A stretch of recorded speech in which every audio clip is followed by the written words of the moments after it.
7h57. Expliquez-nous, Nicolas Poincaré, ce sondage Ipsos pour Le Monde hier qui indique que les Français sont favorables à la peine de mort à 55%. C'est un chiffre en très forte hausse par rapport à l'an dernier. Expliquez-nous comment on peut interpréter ce sondage. Eh bien, il faut d'abord constater qu'effectivement, selon cette enquête Ipsos, on a une très forte augmentation du nombre des Français en faveur de la peine de mort, avec une grosse augmentation parmi les électeurs des Républicains de 48 à 71%, et une surprenante augmentation chez les sympathisants de la France Insoumise, qui passerait de 8 à 39%. Si l'on ajoute que la même enquête montre que les Français veulent de façon écrasante un chef pour remettre de l'ordre, on pourrait en conclure qu'il y a eu une augmentation de la demande d'autorité et de sévérité. Sauf que vous êtes plus fin que ça, Nicolas, et donc vous allez nuancer. Il faut toujours nuancer les sondages. D'abord parce que 55% pour la peine de mort, c'est effectivement beaucoup plus que l'an dernier, mais pas beaucoup plus que les années précédentes, selon cette même enquête Ipsos pour Le Monde.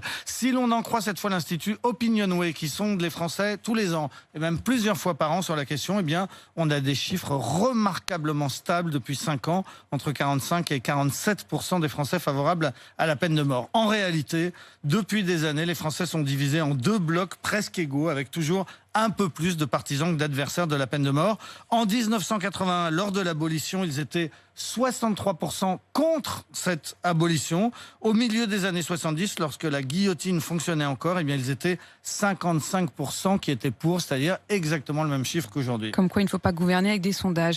Et est-ce que ce débat a un sens aujourd'hui, Nicolas? Est-ce qu'on pourrait rétablir la peine de mort? Alors, rien n'est jamais impossible. Les États-Unis l'ont bien fait. Ils l'ont aboli en 67, rétabli en 1976. Pourquoi pas la France un jour? Mais ce serait très, très compliqué. D'abord parce que Jacques Chirac, en 2007, a fait inscrire l'abolition dans la Constitution. Nul ne peut être condamné à mort et exécuté, dit notre Constitution. Pour la rétablir, il faudrait donc modifier cette Constitution, mais pas par référendum, parce que les référendums ne peuvent pas traiter d'un sujet comme celui-là. Il faudrait donc d'abord un référendum sur les référendums. Il faudrait aussi qu'un ou plusieurs partis politiques le proposent. Or, il n'y a en France plus aucun parti politique qui propose le rétablissement. Ce n'est plus au programme du Rassemblement national depuis la dernière présidentielle.